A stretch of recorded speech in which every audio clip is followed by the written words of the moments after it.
Assalamualaikum warahmatullahi wabarakatuh. Saya akan menjelaskan peran organisasi masyarakat atau ormas dan lembaga swadaya masyarakat atau LSM dalam menopang pembangunan di Indonesia.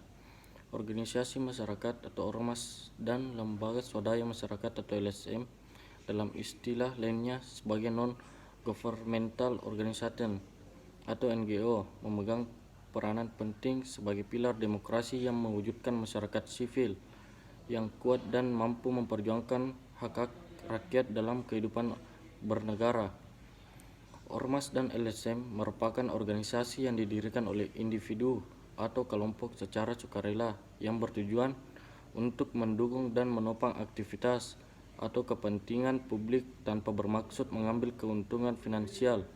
Di Indonesia, berlangsung ormas dan LSM telah diatur dalam konstitusi dan sistem perundang-undangan. Dalam pasal 28 Undang-Undang Dasar 1945 terdapat suatu jaminan bagi seluruh warga negara Indonesia untuk berserikat dan berkumpul, mengeluarkan pikiran dengan lisan maupun tulisan. Keberadaan ormas dan LSM telah diatur oleh Instruksi Menteri Dalam Negeri Nomor 8 Tahun 1990. Pengertian LSM dalam instruksi ini adalah organisasi atau lembaga yang dibentuk oleh warga negara Indonesia secara sukarela atas kehendak sendiri yang berminat serta bergerak di bidang kegiatan tertentu sebagai wujud partisipasi masyarakat dalam upaya meningkatkan taraf hidup dan kesejahteraan masyarakat. Dengan demikian, di era demokrasi, ormas dan LSM mempunyai fungsi strategis sebagai pelopor yang melayani perubahan sosial dalam penguatan ranah sipil. Menurut Undang-Undang Nomor 17 Tahun 2013 Pasal 6 dikatakan bahwa ormas berfungsi sebagai sarana, yaitu penyalur kegiatan sesuai dengan kepentingan anggota atau tujuan organisasi. Yang kedua, pembinaan dan pengembangan anggota untuk mewujudkan tujuan organisasi. 3. Penyalur aspirasi masyarakat. 4. Pemberdayaan masyarakat. Yang kelima, pemenuhan pelayanan sosial. Dan selanjutnya, partisipasi masyarakat untuk memelihara, menjaga, dan memperkuat persatuan dan kesatuan bangsa. Dengan fungsi tersebut, ormas dan LSM bebas melakukan atau membuat program sendiri dengan tujuan untuk kesejahteraan masyarakat dan tidak terlepas dari nilai-nilai dan norma yang berlaku dalam masyarakat. Faktornya yaitu antara lain pertumbuhan ekonomi yang meningkat terutama pada era Orde Baru, kemunculan kelas menengah, kebangkitan gerakan-gerakan pertentangan terhadap rezim Orde Baru dalam konteks Indonesia. Kebangkitan masyarakat sipil akhir ini dipengaruhi oleh beberapa dan meningkatnya tuntutan demokratisasi. Keempat, faktor tersebut juga turut didorong oleh globalisasi ekonomi dan penggunaan teknologi informasi yang pesat.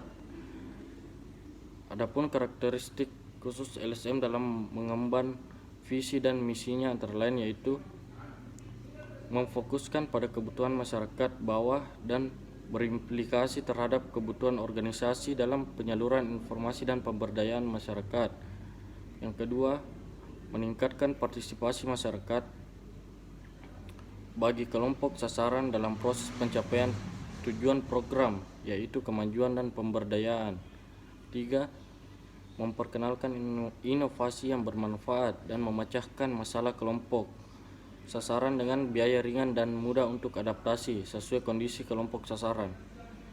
Keempat, memiliki skala program terbatas atau kecil untuk mempermudah pemantauan, pencapaian, dan ketetapan sasaran.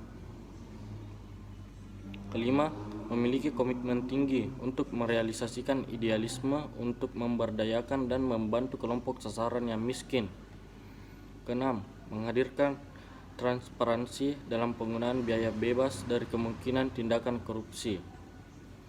Adapun kesimpulannya yaitu dapat kita pahami pentingnya peran ormas atau LSM dalam kehidupan bermasyarakat dan bernegara. Ormas atau LSM tidak hanya menjadi penghubung dan penyimbang kekuatan rakyat berhadapan dengan negara, tetapi juga memberikan kontribusi positif sebagai mitra pemerintah dalam melaksanakan pembangunan dan upaya-upaya peningkatan kesejahteraan masyarakat. Dalam konteks kehidupan sosial politik, ormas dan LSM yang ada di Indonesia turut adil dalam menjadi stabilitas ketertiban dan keamanan, dan diharapkan kedepannya akan tetap memainkan peran tersebut sehingga dapat menopang kesatuan bangsa dan NKRI. Eksistensi dan kredibilitas menjadi tantangan tersendiri bagi ormas dan LSM dalam memberikan bantuan untuk kesejahteraan masyarakat.